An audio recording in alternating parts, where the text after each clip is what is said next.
ঢাকা চট্টগ্রাম মহাসড়ক এখন অপরাধীদের অভয়ারণ্য। প্রায় প্রতি রাতেই মহাসড়কের কাঁচপুর থেকে মেঘনা টোল প্লাজা পর্যন্ত ১৬টি অংশের কোথাও না কোথাও ঘটছে ডাকাতি মতো ঘটনা। যানজটকে সুযোগ হিসেবে নেয় ডাকাতরা। তাদের টার্গেট শিল্প, কলকারখানার পণ্যবাহী গাড়ি এবং প্রবাস ফেরত মাইক্রোবাস। হাইওয়ে পুলিশের অবহেলাকেই দুষছেন ভুক্তভোগীরা। সোনাগাঁও প্রতিনিধি মোহাম্মদ আলামিনের তথ্য ও ছবিতে দেখুন রিপোর্ট। রাত নামলেই ডাকাত আতঙ্ক। ঢাকা চট্টগ্রাম মহাসড়কের সোনারগাঁওয়ের কাঁচপুর থেকে মেঘনা টোল প্লাজা পর্যন্ত এলাকাটি। সোনারগাঁও অংশে মেঘনা টোল প্লাজা থেকে Ashariya Char, Pirojpur, Mograpara bus stand, Tipurdi, Darikandi, Langalbandar, Keodhala, Madanpur, Kanchpur stand এলাকা পর্যন্ত প্রায় ১৬ কিলোমিটার রাস্তা ডাকাতের হটস্পট। রাতে গাড়ির চাপ বাড়লে দেখা দেয় যানজট। ডাকাতদের এটিই সুযোগ। চারদিক থেকে ঘিরে চোখের পলকে অস্ত্রের মুখে লুটে নেয় মালামাল।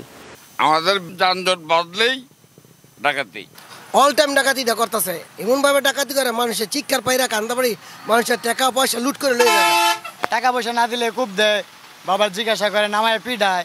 মহাসড়কে প্রবাসীদের গাড়ির পাশাপাশি ডাকাতদের চোখ যাত্রীবাহী বাস, পণ্যবাহী ট্রাক ও কাভার্ড ভ্যানের দিকে। কাঁচপুর থেকে মেঘনা টোল প্লাজা পর্যন্ত অংশে রয়েছে বড় বড় শিল্প কারখানা। গুরুত্ব বিবেচনায় কাঁচপুরে হাইওয়ে থানা বসালেও ফলাফল তেমন নয়।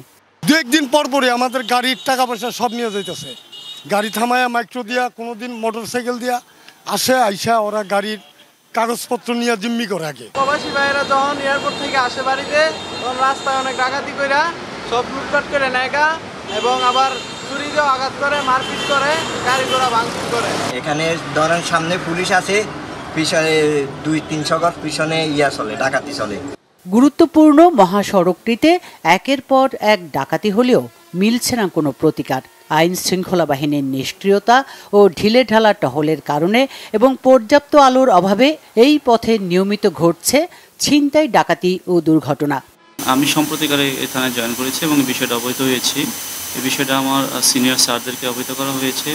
আমরা জেলা পুলিশের সঙ্গে র্যাব বা অন্যান্য সংস্থার সঙ্গে সমন্বয় করে এটা কীভাবে রোধ করা যায় সেই বিষয়ে আমরা আন্তরিকতার সাথে কাজ করব। ঢাকা চট্টগ্রাম মহাসড়কে গত এক বছরে ডাকাতির ঘটনা অর্ধশতাধিক। মামলা হয়েছে ২০টির মতো। Bangla vision news desk.